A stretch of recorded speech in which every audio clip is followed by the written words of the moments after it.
Hi students, 10th Max, Chapter 4, Practical Geometry. இதில் வந்து triangle construct பண்ணுறதுல third type பார்க்கலாம். Construction of triangle, base, vertical angle and point on the base where the bisector of the vertical angle meets the base. So angle bisector இதில் கொடுத்துருக்காங்க.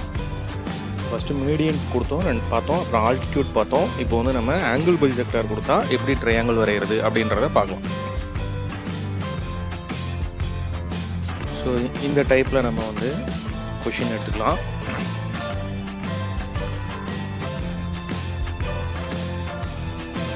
Draw a triangle ABC of base BC equal to 8 cm, angle A 60 degree and bisector of angle A meets BC at D such that BD equal to 6 cm. இது வந்து ட்ரையாங்கிளோட base வந்து 8 cm கொடுத்துருக்காங்க. அதுக்கு rough diagram வரைஞ்சிக்கலாம். Rough டயக்ராமில் நம்ம ஏதாவது any மெஷர்மெண்ட்டில் ஏதாவது ஒரு triangle ஒன்று ட்ரா பண்ணிக்கலாம். ஸோ இந்த கொஷினில் பார்த்தீங்கன்னா நமக்கு பேஸ் பிசி 8 cm இருக்குது. அப்போ ட்ரையாங்கிளுடைய பேஸை வந்து பிசி அப்படின்னு பிளாட் பண்ணிக்கலாம். ஸோ அதனுடைய அடிப்பக்கத்தை பிசின்னு எடுத்துக்கிறோம். அப்போ அந்த மேலே இருக்கக்கூடிய வெர்டெக்ஸ் வந்து நம்ம என்னென்னு எடுத்துக்கலாம்னா ஏன்னு எடுத்துக்கலாம். ஸோ பிசியோட லென்த் எவ்வளோ கொடுத்துருக்காங்கன்னா 8 cm கொடுத்துருக்காங்க. அதை நம்ம பிளாட் பண்ணிடலாம். அடுத்தது இதில் என்ன கொடுத்துருக்காங்க, ஆங்கிள் ஏ 60 டிகிரின்னு கொடுத்துருக்காங்க. ஸோ ஆங்கிள் ஏ 60 டிகிரின்றதை மார்க் பண்ணிடலாம். அடுத்தது வந்து அந்த bisector of angle A meets BC. அப்போ ஏக்கு ஆங்கிள் பைசெக்டார் வரணும்னா அது பிசியை மீட் பண்ணுற மாதிரி நம்ம ஒரு லைன் ஒன்று ட்ரா பண்ணிக்கலாம். அப்போ அந்த 60 டிகிரியை ஈக்குவலாக 30-30 பிரிக்கும் இந்த பைசெக்டார். ஸோ அந்த பைசெக்டார் கீழே வந்து பிசியை டச் ஆகக்கூடிய பாயிண்ட்டை வந்து நம்ம டீன் குறிச்சிக்கலாம். இப்போ அடிஷ்னலாக என்ன கொடுத்துருக்காங்க, பிடியோட லென்த்து 6 cm கொடுத்துருக்காங்க. ஸோ அதையும் நம்ம இப்போ வந்து பிடி அப்படின்றது இந்த பிசியில் இந்த பக்கம் இருக்கிறது மட்டும். ஸோ இதனோட லென்த் எவ்வளோனா 6 cm. அதையும் நம்ம பிளாட் பண்ணியாச்சு. இப்போ நம்மளுடைய மெயின் டயக்ராம் போகலாம். ஸோ இதில் சர்க்கிள் கன்ஸ்ட்ரக்ட் பண்ணி முடிக்கிற வரைக்கும் நம்ம 2 டைப்பில் ஏற்கனவே போட்ட மாதிரியே தான். ஸோ ஃபஸ்ட்டு வந்து நம்ம என்ன பண்ணுறோம் அப்படின்னா பிசி வரைய போகிறோம். பிசிக்கு ஸ்கேல் எடுத்துக்கிறோம். ஸோ ஒரு 8 சென்டிமீட்டருக்கு நம்ம ஒரு லைன் செக்மெண்ட் வரையணும். ஸோ ஸ்கேல் எடுத்து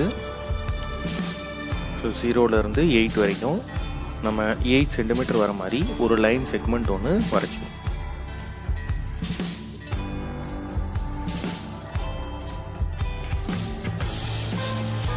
ஸோ இந்த லைன் செக்மெண்ட் வரைஞ்சிட்டு இப்போ இந்த லைன் செக்மெண்ட்டுக்கு என்ன பண்ணலாம்னா நேம் கொடுக்கலாம். ஸோ இந்த லைன் செக்மெண்ட்டோட நேம் என்ன அப்படின்னா ரஃப் டயக்ராம் வந்து பிசி. நம்முடைய ஒரு எண் வந்து பி, ஒரு எண் வந்து சி.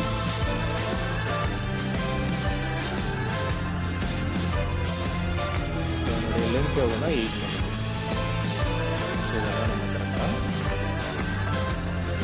குறிச்சோம்.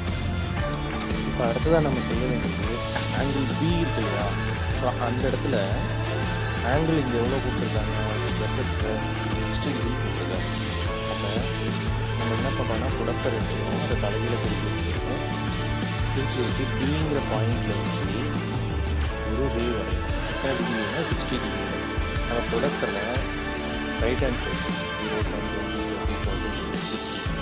60க்கு நேராக நம்ம ஒரு பாயிண்ட் வச்சுட்டு ஸ்கேல் எடுத்து இந்த பியையும் இந்த பாயிண்ட்டையும் ஜாயின் பண்ணுற மாதிரி நம்ம இப்போ ஒரு ரே ஒன்று வரைய போகிறோம்.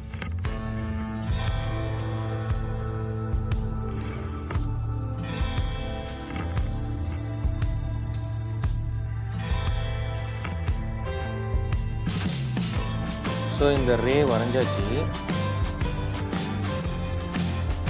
அந்த ரேவுடைய ஒரு எண்டை வந்து நம்ம இ நேம் பண்ணிக்கலாம்.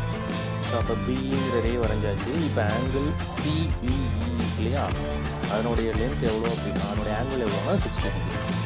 அடுத்ததாக நம்ம என்ன செய்ய போகிறோம் அப்படின்னா அந்த பிங்கிற ரேக்கு ஒரு பெர்பெண்டிகுலர் லைன் வரைய போகிறோம். அதுக்கு பிங்கிற இடத்துல ப்ரொடக்டரை இந்த மாதிரி வச்சுட்டு பகைமணியை ஸோ அந்த பிஇங் மேலே பொருந்துற மாதிரி அது பிங்கிற பாயிண்ட்டையும் பிங்கிற ரே மேலே இருக்க மாதிரியும் நம்ம ப்ரொடக்டரை வச்சுட்டு 90 டிகிரிக்கு ஒரு பாயிண்ட் இருக்கும்.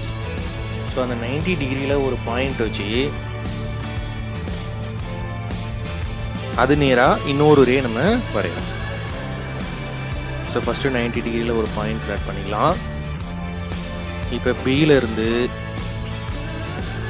ஸ்கேல் வச்சு பிஎஃப் அப்படிங்கிற ஒரு ரே வந்து நம்ம வரைய போகிறோம்.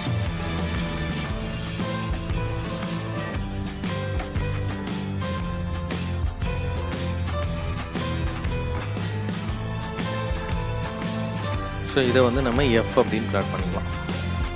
இப்போ நம்ம லைன் செக்மெண்ட் வரைஞ்சோம், 2 ரே வரைஞ்சிருக்கோம், 60 டிகிரிலையும் அதுக்கு 90 டிகிரிலையும் இன்னொரு ரே. இப்போ நம்ம பிசிக்கு பெர்பெண்டிகுலர் பைசெக்டார் வரையணும், மைய குத்துக்கோடு. அப்போ என்ன செய்கிறோம், பிசியில் முக்கால்வாசி அளவு எடுத்துக்கிறோம், பாதிக்கு மேலே எவ்வளோ வேணாலும் எடுத்துக்கலாம். எடுத்துக்கிட்டு மேலே ஒரு ஆர்க் வரைய போகிறோம். பிங்கிற பாயிண்டில் வச்சு அதே போல் லைனுக்கும் கீழே ஒரு ஆர்க். இப்போ இந்த 2 ஆர்க்கையும் நம்ம கட் பண்ணணும். ஸோ அதே அளவு மாற்றாமல் சிங்கிற பாயிண்டில் வச்சு கீழே வரைஞ்ச ஆர்க்கையும் மேலே வரைஞ்ச ஆர்க்கையும் இன்டர்செக்ட் பண்ணுற மாதிரி வரைஞ்சோம். இப்போ நம்ம அந்த 2 ஆர்க்ஸும் வச்சுக்கோ இல்லையா, அந்த பாயிண்ட்ஸை நோட் பண்ணிக்கிட்டு அதில் ஸ்கேல் வச்சு 2ஐயும் ஜாயின் பண்ணிப்போம். ஸோ ஸ்கேல் எடுத்து இந்த பாயிண்ட் ஆஃப் இன்டர்செக்ஷன் ஆஃப் ஆர்க்ஸில் பொருந்துற மாதிரி வச்சுக்கிறோம். வச்சுட்டு பிசியுடைய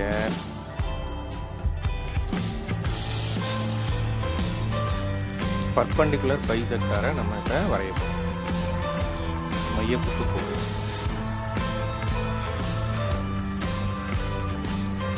ஸோ நம்ம அந்த ஸ்கேல் வச்சு பர்பெண்டிகுலர் பைசெக்டார் வரைஞ்சோம் அப்படின்னா நம்ம வரைஞ்ச பர்பெண்டிகுலர் பைசெக்டார் வந்து நம்ம லைன் செக்மெண்ட் பிசியையும் ஏற்கனவே மேலே இருக்கக்கூடிய பிஎஃப் அப்படிங்கிற ரேவையும் சந்திக்கும்.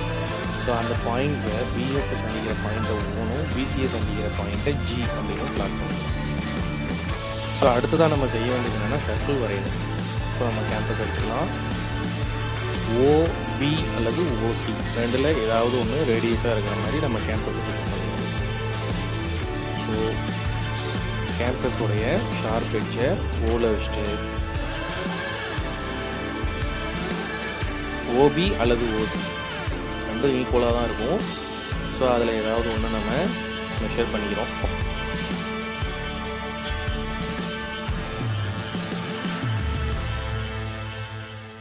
ஸோ இந்த ஓபியோட லென்த் இப்போ கரெக்டாக அளந்தாச்சு.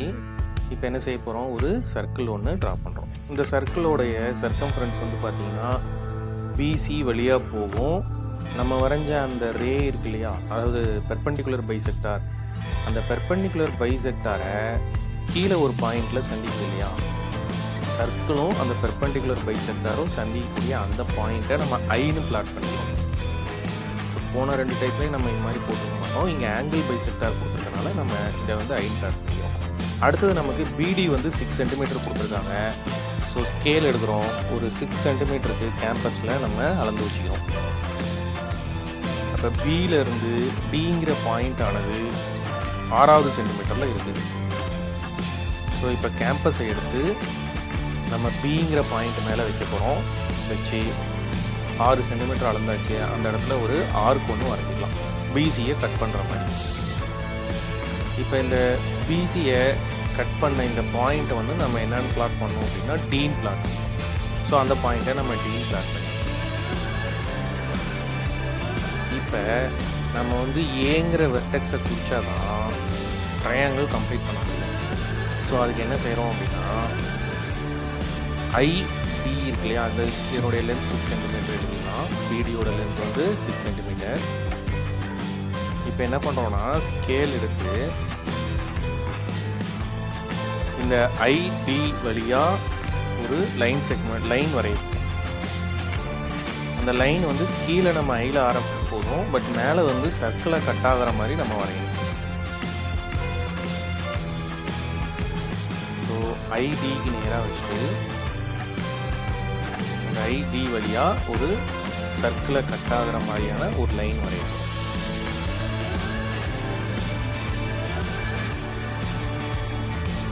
ஸோ இப்போ இந்த லைன் நம்ம வரைகிறோம். அந்த லைன் சர்க்கிள் ஒரு பாயிண்டில் டச் ஆகுது இல்லையா, அந்த பாயிண்ட்டு தான் நம்ம ட்ரையாங்கிளுடைய வெர்டெக்ஸ் ஏ. ஸோ ஒரு வேவாக நம்ம வரைஞ்சாச்சு.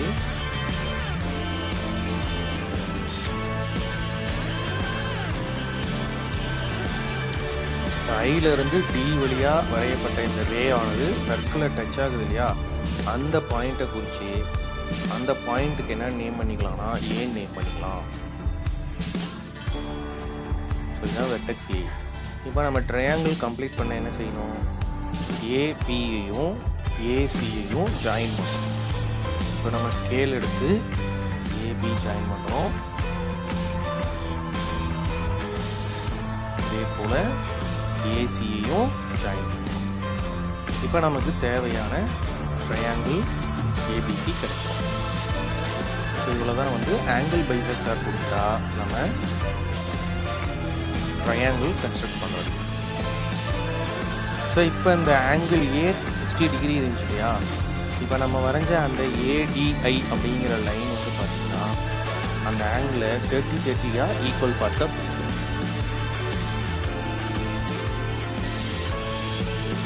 ஏடி பைசெக்ட்ஸ் பிசி 30 டிகிரி.